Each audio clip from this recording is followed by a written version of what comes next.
25 তারিখে ইন্ডিয়ার সাথে ম্যাচ, জমজমার একটি ম্যাচ হবে ইন্ডিয়া এবং বাংলাদেশের। বাংলাদেশ অলরেডি শিলংয়ে পৌঁছে গেছে ইন্ডিয়াতে। 25 তারিখে তাদের সাথে লড়াই হবে।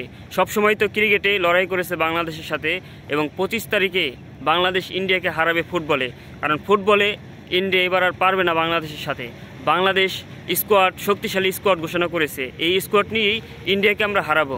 ইন্ডিয়া সবসময় ক্রিকেটে রাজত্ব করে গেছে, বাট ফুটবলে সেটা পারবে না। যত দুর্নীতি আছে, যত অন্যায় আছে, সব কিছু বাংলাদেশের সাথে করেছে ইন্ডিয়া ক্রিকেটে, যেটা এখন আর ফুটবলে পারবে না। যেটা আইসিসির সাথে পেরেছে সেটা ফিফার সাথে পারবে না, কারণ ফিফার সাথে ইন্ডিয়ার কোনো হাত নেই। এই জন্য ইন্ডিয়া পুরো ভয়ে আছে। বিশেষ করে হামজাকে দেখে তারা খুবই ভয়ে আছে। হামজা হলো ইংলিশ প্রিমিয়ার লিগের প্লেয়ার। বিশেষ করে ফাহামিদুল থাকলে এই স্কোরটা আরও শক্তিশালী হয়ে যেত। যাই হোক, তারপরও তারা ভয়ে কাঁপছে, এবং বাংলাদেশ অলরেডি শিলংয়ে প্রস্তুতি নিচ্ছে, খুব ভালো একটা প্রস্তুতি নিতেছে।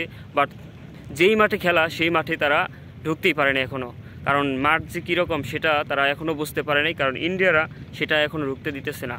বাট ইন্ডিয়া অলরেডি তারা এই মাঠে প্র্যাকটিস করে নিচ্ছে, বাট বাংলাদেশ সেটা সুযোগ পাচ্ছে না। বাংলাদেশকে পাশেই একটি খোলা একটা মাঠে প্র্যাকটিস করাচ্ছে, এবং বাংলাদেশ আপনার যেই হোটেলে উঠেছে ওই হোটেলও আপনার পরিবেশ ভালো না। তারপরও বাংলাদেশ সৌদিতে যে প্র্যাকটিস করে গেছে, এবং হামজা আসার পর বসুন্ধরা কিংস এরিনায় দারুণ একটা প্রস্তুতি নিছে, এবং আশা করি বাংলাদেশ ইন্ডিয়াকে হারাবে। কারণ ফুটবলে বাংলাদেশের সাথে পারবে না ইন্ডিয়া। যতই ক্রিকেটে খেলুক বা ক্রিকেটে জিতুক, বাট ফুটবলে আসো, ফুটবলে খেলা হবে তোমাদের সাথে 25 তারিখে। দারুণ একটা ম্যাচ হবে। আমরা আশা করি বাংলাদেশ ইন্ডিয়াকে হারাবে, অবশ্যই ইন্ডিয়াকে হারাবে।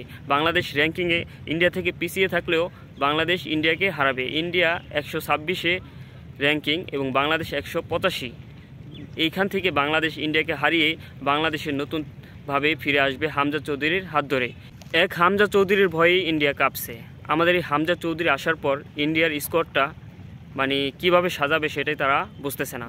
বিশেষ করে তাদের অবসর ভেঙে সুনীল ছেত্রীকে আনা হয়েছে। এই সুনীল ছেত্রী কিন্তু 40 বছর প্লাস হয়ে গেছে, এবং তিনি কিন্তু অবসর নিয়ে নিয়েছিলেন। সেই সুনীল ছেত্রীকেও ফিরিয়েছে, কারণ তাদের কোনো ভালো মানের স্ট্রাইকার নেই।